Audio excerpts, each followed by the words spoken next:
Bienvenue à tous sur Afrique Sport pour la matinale du mercredi 30 novembre 2022 que nous débutons avec Souley Muntari. Après près de 20 ans de carrière, Souley Ali Muntari dit raccrocher définitivement les crampons. Aujourd'hui âgé de 38 ans, le milieu de terrain des Black Stars a disputé 3 Coupes du Monde de la FIFA en 2006, 2010 et 2014 notamment. Ancien joueur de l'Udinese en Italie ou encore de Sunderland, Souley Ali Muntari a joué récemment pour Suffolk au Ghana pour son comeback au Bercail sur demande de son fils, a-t-il confié. Je viens de passer quelques mois avec l'équipe locale Suffolk. Mon fils voulait que je joue. Je n'ai pas joué pendant presque 3 ans, puis mon fils a décidé de me demander d'aller jouer. Je l'ai fait, mais maintenant j'ai fini, disait-il à la rédaction de Sky Sports. Un bond au Sénégal. 20 ans après sa première participation en 8e de finale de la Coupe du Monde, le Sénégal a renoué cette performance en écartant l'Équateur de 1 ce mardi pour terminer 2e du groupe A et jouer le dimanche prochain les 8e face à l'Angleterre. Symbole encore plus fort, cette qualification intervient 2 ans jour pour jour après la disparition de Pape Bouba Diop, héros de la génération 2002 et premier buteur sénégalais de l'histoire en Coupe du Monde. C'était un jour spécial pour nous tous Sénégalais. On voulait faire quelque chose de grand pour lui aussi. C'était vraiment pour lui. On avait à cœur de bien faire. Marquer et avoir son numéro sur le brassard, c'était vraiment un honneur. Je salue toute sa famille, a souligné Koulibaly au micro de beIN Sport. Une qualification sous le signe de l'émotion. Partons en Italie. La Juventus semblait se porter mieux en championnat avant la trêve internationale, mais une crise d'ampleur inédite est venue s'abattre sur le club turinois. Tous les dirigeants des Bianconeri ont démissionné lundi soir alors que la Juve est inquiétée par une enquête judiciaire pour fausse comptabilité. Les sanctions pourraient être bien salées si la falsification de ces documents comptables ou administratifs ou toute autre activité illicite ou insaisissable, comprenez ici des plus-values au salaire, a permis d'obtenir l'inscription au championnat. L'amende sera bien plus lourde.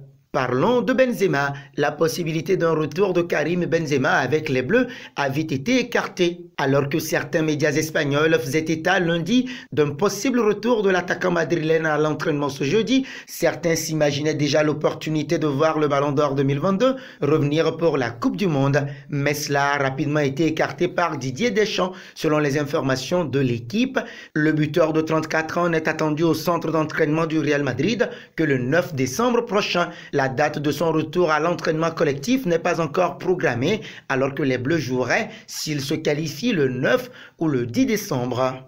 Restons chez les Bleus. L'attaquant de l'équipe de France, Kylian Mbappé, 23 ans, 61 sélections et 31 buts, a participé à l'intégralité de la séance d'entraînement des Bleus. Cependant, le joueur du Paris Saint-Germain arborait un strappine au niveau de la cheville gauche. D'après les informations du quotidien L'Équipe, l'international tricolore ressent une petite douleur en raison d'un coup reçu en club qui se réveille de temps en temps. Rien de grave pour la suite de cette Coupe du Monde 2022, mais cette gêne pourrait pousser le sélectionneur français Didier Deschamps a protégé Mbappé du match face à la Tunisie mercredi. Pour rappel, le patron des Bleus a prévu faire tourner son équipe, déjà qualifiée pour les 8e de finale, sur cette rencontre.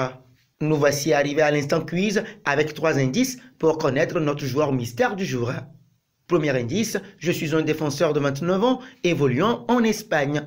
Deuxième indice, j'ai déjà joué pour 5 clubs, dont Nantes et Evian Tonon Gaillard. Troisième indice, j'ai annoncé mon choix de sélection en septembre 2017. Qui suis-je? Vos réponses seront attendues en commentaire. Nos félicitations à tous ceux qui ont répondu Mohamed Koudous lors de la dernière matinale. C'était le joueur à trouver puisqu'il est un attaquant de 22 ans évoluant aux Pays-Bas qui n'a connu que 2 clubs en pro, dont Nordjylland. Il est devenu le premier joueur ghanéen à inscrire un doublé dans un mondial.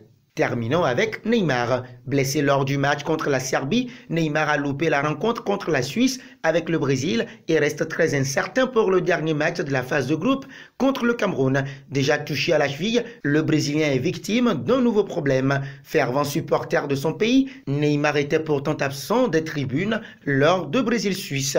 Une absence remarquée mais qui a été expliquée. Le joueur de 30 ans n'était pas dans les gradins du stade 974 car il souffre d'une fièvre comme annoncé par le journal des Mirror. En conférence de presse, Thiago Silva et Vinicius Junior Junior ont également confirmé l'état fiévreux de leur ami qui est donc resté se reposer à l'hôtel et à regarder la victoire de ses coéquipiers depuis la télévision. À noter que de nombreux membres de la délégation ont des symptômes grippeux, le Covid n'étant bien évidemment pas à exclure, même si aucun test n'est effectué chez les joueurs. Et nous arrivons au terme de cette matinale que nous bouclons avec la question du jour. Sans Neymar, le Brésil peut-il gagner ce mondial? Vos réponses seront attendues en commentaire. En attendant, n'hésitez pas à vous abonner sur Afrique Sport pour ne rien manquer du football continental et international.